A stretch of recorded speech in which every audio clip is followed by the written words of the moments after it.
या कुछ और आप करना चाहते थे? आप इतनी अच्छी पर्सनैलिटी हैं, आप फ़िल्मों में जा सकते थे, मॉडलिंग कर सकते थे।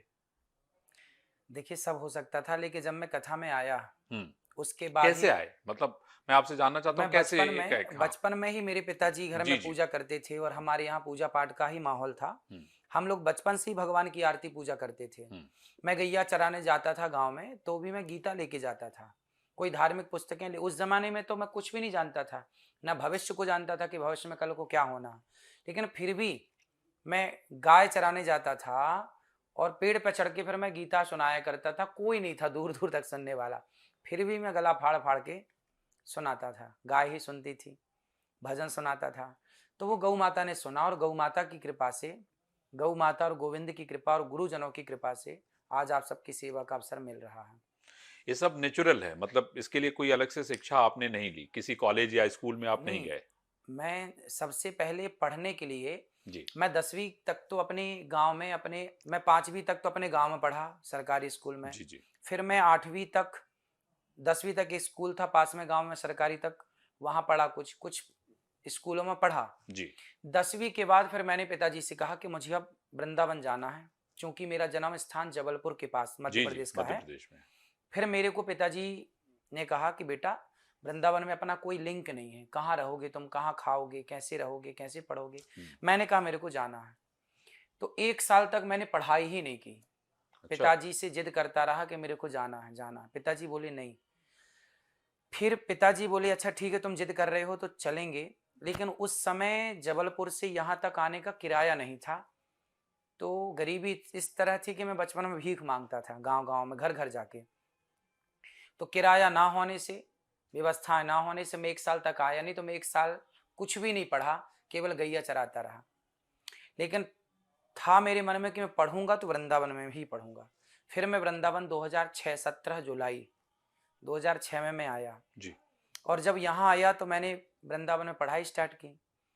और पढ़ाई जब शुरू हुई तो भगवान की कृपा से, बिहारी जी की कृपा से उन्होंने स्वीकार किया। और गुरुजनों के आशीर्वाद से फिर धीरे धीरे कुछ बात समझ में आई भागवत जी की। और धीरे धीरे पढ़ते पढ़ते फिर आप सबकी सेवा में लगे। तो ये पढ़ाई चलती ही आ रही है अभी तक। तो अभी भी अध्ययन आपका अनवरत जारी है। हाँ। लेकिन गुरुदेव ये बताइए कि जैसे आपने बताया कि आप आपको जो है मतलब गाय चराने जाते थे, गीता लेके जाते थे, कथा सुनाते थे, गाय सुनती थी, लोग नहीं होते थे। लेकिन ये एक प्रेरणा है मतलब आपको पिताजी से मिली होगी। जैसे-जैसे आप बड़े हुए, आपको समझ आई, तो आपको लगा कि नहीं मुझे अब यही काम शुरू करना है, यही काम करना है, लोगों को कथा ही सुनानी है, हाँ। धर्म के मार्ग पे ही लेके जाना है। ये मेरा आपका इसका एहसास कब हुआ आपको? नहीं, ये तो हुँ, देखिए जब मैं वृंदावन आया ना, हुँ, तो मेरे को पक्का हो गया कि मेरे को कथा सुनानी, भागवत ही सुनाऊंगा मैं। मेरे पिताजी ने बोला कि तुम यज्ञ करना सीखो, हुँ, कर्म कांड हुँ, बोलते हैं उसको। हुँ, हुँ, हुँ, बोले आप कर्म कांड करो। हुँ, मैंने कहा नहीं, मैं कर्म कांड नहीं करूंगा, मैं भागवत ही सुनाऊंगा। पिताजी ने कहा कि भागवत कौन सुनेगा रोज रोज? मैंने कहा हुँ, नहीं, कोई बात नहीं, पर मैं भागवत ही सुनाऊंगा और भागवत ही पढ़ूंगा। तो मैं दिन रात भागवत ही पढ़ता रहा। हुँ। मैं तकिया भी भागवत जी की रखता था। इस तरह से मैं पढ़ा, इस तरह से मैं कार्य किया अपने। मैंने जो काम आज तक किया उसे बहुत लगन से किया। सबसे बड़ी बात यह है कि आप जो करते हैं ना उससे प्यार करिए। मैं भागवत जी से इतना प्यार करता हूँ आज भी। हुँ, और तब तो बच्चा था, कुछ समझ नहीं थी। लेकिन मैं तकिया भागवत जी की रखता था, नीचे भागवत जी, ऊपर भागवत जी, भीतर भागवत जी, बाहर भागवत जी, सब जगह। जागूं तो भागवत जी, सोऊं तो भागवत जी। मतलब अपने आप को आपने पूरी तरीके से समर्पित कर दिया। तो फिर भागवत जी ने हमें स्वीकार किया। जब हम ग्रंथ को स्वीकार करते हैं, ग्रंथ में श्रद्धा रखते हैं, जी, जी। और ग्रंथ जब हमारी शरणागति देखता है, तो ग्रंथ भी हमें स्वीकार करते हैं। हमारे वेद जागृत हैं, हमारे पुराण जागृत हैं।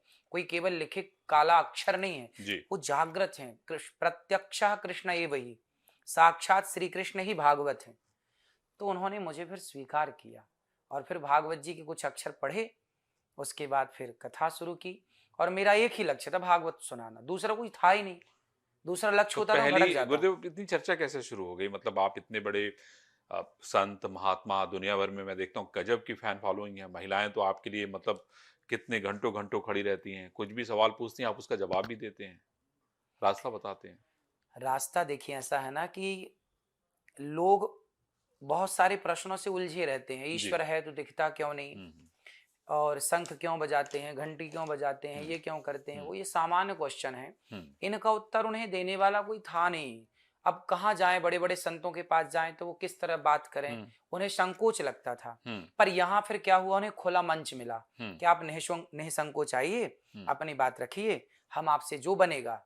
मैं सर्वज्ञ हूं ऐसा नहीं है, हुँ, मैं सब कुछ जानता हूं ऐसा नहीं है, जो हुँ, जानता हूं, हुँ, जो मुझे आता है, हुँ। वो मैं आपका उत्तर देकर आपकी सेवा करूंगा।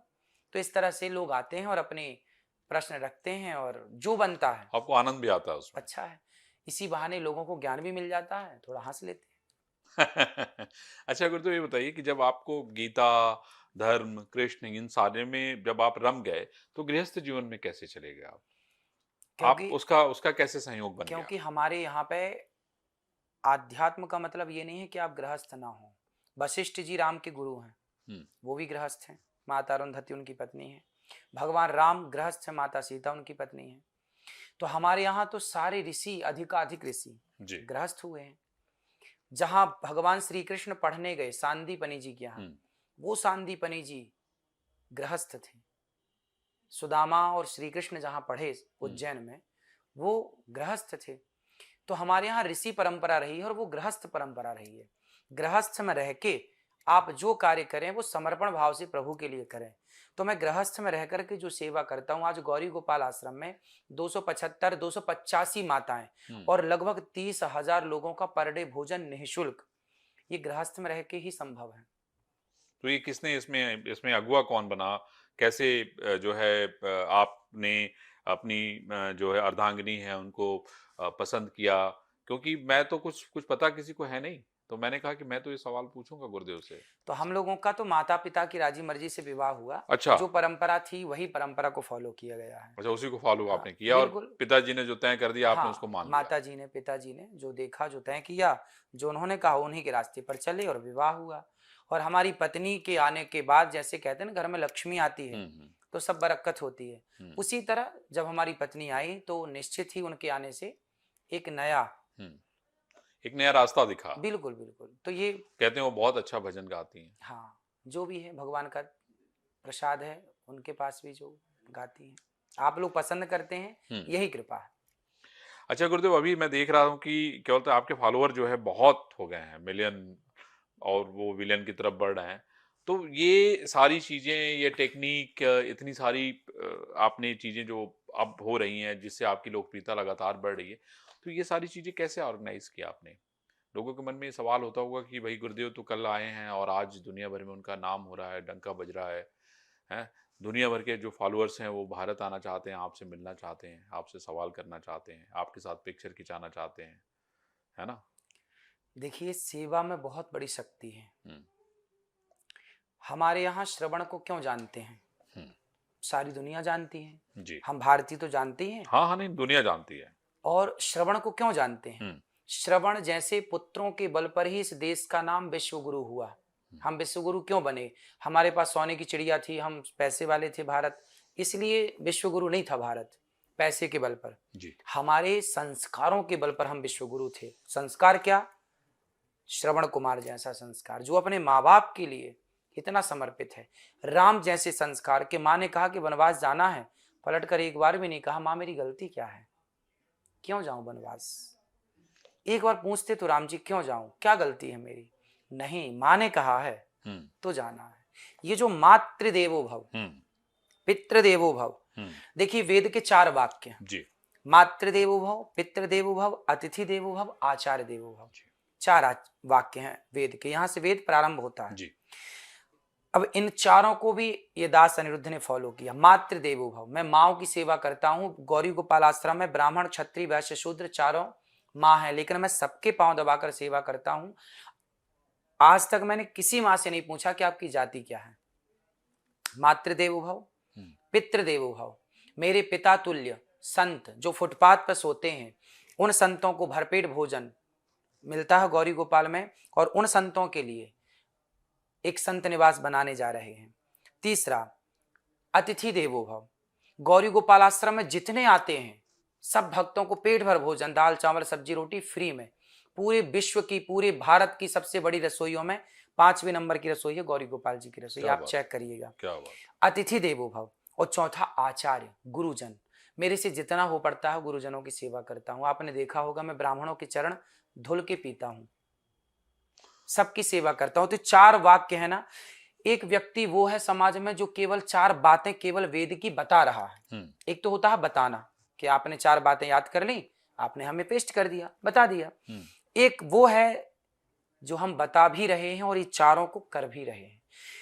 5वां गौरी गोपाल गुरुकुल है। आज मेरी आयु 33 साल की है जी। इस 33 वर्ष में 150 बच्चे गौरी गोपाल गुरुकुल में निःशुल्क पढ़ना लिखना खाना पीना पुस्तक कॉफी किताब सब फ्री।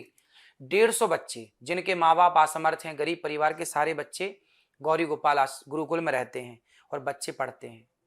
तो ये सारी सेवाएं जब लोग देखते हैं, आप देखते हैं, तो आपको लगता है कि हाँ हमें इन सेवाओं से जुड़ना चाहिए। इसलिए इन सेवाओं मेरी कोई उपलब्धि नहीं है, मेरी कोई पहचान नहीं है, मेरी कोई ख्याति नहीं है, पहचान है सेवाओं की। मुझे कौन जानता है? यदि मैं सेवा ना करूं तो मुझे कौन जानता है? तो मेरे पीछे जानने वाले जो हैं वो केवल सेवा को फॉलो करते हैं, सेवा को प्यार करते हैं। तो बस ये सेवा इन हाथों से हो रही है तो लोग आते हैं दर्शन। उसी का सुख है ये सेवा, इसलिए कहते हैं करोगे सेवा, पुरानी कहावत है, करोगे सेवा तो मिलेगी मेवा। एकदम सही कहा है ना, तो जो सेवा करेगा मेवा मिलेगी। गुरुदेव मेरे मन में एक और सवाल है, भी रिपोर्ट्स बहुत सारी आप भी पढ़ते होंगे, मैं भी आपसे पूछना चाहता हूँ कि लगातार हिंदुओं की आबादी कम हो रही है, इसको लेकर बड़ी चर्चा चल रही है और ये भी कहा जा रहा है कि मुसलमानों की आबादी लगातार बढ़ रही है। आपको क्या लगता है कि आज अभी बांग्लादेश में जो इंसिडेंट हुआ, अगर आप उसको देखें वहाँ पे जो हालात हैं वो बहुत बुरे हैं, पाकिस्तान में भी हिंदुओं के हालात बहुत अच्छे नहीं हैं, भारत में बहुत बहुसंख्यक मुसलमान हैं। मेरा सवाल आपसे ये है कि इस तरह की चीजें या रिपोर्ट्स जब पढ़ते हैं तो आपके मन में क्या आता है? देखिए सरकार बहुत लेट हो गई। मोदी जी जब आए सत्ता में, पहली बार आए चलो कोई बात नहीं, जब सेकंड बार आए तो मोदी जी को जनसंख्या नियंत्रण कानून दूसरी बार की सत्ता में लागू कर देना चाहिए था, पर अभी तीसरी सत्ता पे भी कोई सुध बुध नहीं है। ये बड़ी विडंबना है और चिंता का विषय है। भाई एक घर है, जैसे ये कमरा है, अब इस कमरे की तो एक क्षमता है ना कि इसमें 10 लोग आएंगे या 15 लोग आएंगे, और लोग तो 18 लोग आ जाएंगे, 40 तो नहीं आ सकते ना, टूट जाएगा, ये बैठ जाएगा। एक क्षमता होती है हर चीज। इसी प्रकार ये देश है, इस देश की भी अपनी एक क्षमता है, यहाँ की नदियों की भी एक क्षमता है, यहाँ के वातावरण जंगलों की भी एक क्षमता है जी। तो अब उस क्षमता से अधिक यदि आप संख्या बना लेंगे तो कहीं ना कहीं वो आपको हानि तो पहुंचाएगी। इसलिए राजा का धर्म है कि वो राजा ये नियम बनाए कि भाई अभी संख्या पर्याप्त है तो अभी बस करो, अभी 1 बहुत है, 2 बहुत है, बस 10 पे मत जाओ। तो आपको क्या लगता है गुरुदेव कि एक तो ये तो कानून जो है लागू करना चाहिए सरकार को, लेकिन आपके हिसाब से मतलब किस तरह का, मतलब सख्त नियम बनाना चाहिए, क्या करना चाहिए? आपके कुछ सुझाव हैं क्या उसको भाई लेकर? सुझाव तो हमारे यही हैं कि जनसंख्या नियंत्रण कानून बनाया जाए और जिनके 2 से अधिक बच्चे हों उनको कोई भी सुविधा, सरकारी बोर्ड डालने का भी अधिकार छीन लिया जाए। यदि आपके बच्चे किसी के भी हों, किसी के, हिंदू हो, मुस्लिम हो, सिख हो, ईसाई हो, सबके ऊपर लागू होना चाहिए, सबके ऊपर लागू हो कि भाई आपको 2 से ज्यादा बच्चे, या एक संख्या निश्चित हो, 2-3 ठीक है, इससे अधिक बच्चे ना हो। बेटा 2, बेटियां 2-4 जितनी आप चाहें, है ना, ठीक है। इसके बाद सबके लिए नियम हो कि आपकी जनसंख्या इससे ज्यादा है तो फिर आपको भारत से वोट देने का अधिकार छीन लिया जाएगा, सारी सरकारी सुविधाओं से आपको वंचित किया जाएगा, आपको कोई फ्री राशन नहीं मिलेगा, आपको वोट डालने का अधिकार नहीं मिलेगा, तब जाके जनसंख्या कंट्रोल होगी। और ये कानून सदा के लिए नहीं, चाइना ने ये कानून सदा के लिए बनाया तो आज जनसंख्या वहां कम हो गई जी, फिर वो चिंता का विषय। तो भाई 50 साल के लिए हो, ये 60 साल के लिए हो गई, 50-60 साल तक पहले से हम मेंटेन करें जी। फिर लगेगा तो हम इस कानून को देखेंगे, घटाएंगे या बढ़ाएंगे। एक और गुरुदेव रिपोर्ट आई है, वो रिपोर्ट ये कहती है, जब हिमाचल में भी आप देख रहे हैं कितना बवाल हो रहा है, आपने खबरें पढ़ी होंगी, वीडियोस भी देखे होंगे, वहां पे कोरोना काल के दौरान मतलब 500 से भी ज्यादा मस्जिदें बन गई। ये सिर्फ हिमाचल की बात मैं नहीं कर रहा हूँ, ये देश में कई जगहों की मैं बात कर रहा हूँ। तो आपको क्या लगता है इसके पीछे आपको कोई साजिश लगती है या आपको लगता है कि ये पूरा ऑर्गेनाइज तरीके से हो रहा है? और आप आज देखिए अगर हम राजनीति की बात करें, अभी हम लोग राजनीति की बात कर रहे थे, इसमें जो राजनीतिक माहौल है, आप उस राजनीतिक माहौल को देख के क्या कहेंगे? एक तरफ जम्मू कश्मीर में चुनाव है, हरियाणा में चुनाव है, महाराष्ट्र में चुनाव होने जा रहा है, झारखंड में आने वाले दिनों में चुनाव है, बिहार में चुनाव है। तो ये जो लोकतंत्र है जिसमें ये कहा जाता है कि चुनाव ही सब कुछ है, उसमें जनता जो प्रतिनिधि चुनती है वही सबसे महत्वपूर्ण है। लेकिन जो हालात है, जो जाति और धर्म की बात हम कर रहे हैं, आप देखिए कितना गहरे चले गए हैं हम जाति और धर्म को लेके। तो उसको आपको लगता नहीं है कि कभी-कभी आपके मन में भी पीड़ा होती होगी कि आखिर हम ये कर क्या रहे हैं? हम समाज को क्यों बाँट रहे हैं? देखिए, जातियों के नाम पे तो अंग्रेज और मुगल यही करके गए। पहले जातियां थीं व्यवस्था के लिए। हमारे यहाँ शिक्षा सदा से फ्री रही है जी, और ब्राह्मण का धर्म था। सुदामा जी गुरुकुल चलाते थे, सांदीपनि जी गुरुकुल चलाते थे, वशिष्ठ जी गुरुकुल चलाते थे, चाणक्य गुरुकुल चलाते थे। ये सारे गुरुकुल इतिहास गवाह है कि बच्चों से कभी कुछ न लेकर केवल शिक्षा दान, और जाति नहीं, सब पढ़ो। सब पढ़ते थे। ब्राह्मण जब तक पढ़ाता था तब तक राष्ट्र भक्त होते थे। चाणक्य ने पढ़ाया तो राष्ट्र का निर्माण करने वाला चंद्रगुप्त तैयार हुआ। जब से शिक्षा बिकाऊ हो गई कि आप पैसे दो तो हम पढ़ाएंगे। व्यवस्था बदल गई ना गुरुदेव। अब तो अब आप देखिए कि अब जाति के नाम पे जो है अब हम वोट दे रहे हैं। जाति के नाम पे हम नेता तय कर रहे हैं। अब तो ये अज्ञान है ना। अब इस अज्ञान क्या करें, हमारे ऋषि मुनि ने तो ज्ञान का बीज बोया था। पहले क्या था ना, पहले जिसका जो कार्य था, मोची का कार्य मोची करता था ईमानदारी से, लोहार का कार्य लोहार करता था। जितने छत्री तलवार, महाराणा प्रताप की तलवार 40 किलो की थी, उस तलवार को बनाने वाला कोई लोहार ही तो रहा होगा। जितना पावर महाराणा प्रताप का है उतना ही तो धन्यवाद का पात्र वो तलवार बनाने वाला भी है। तो हमारे यहाँ सबका सम्मान था।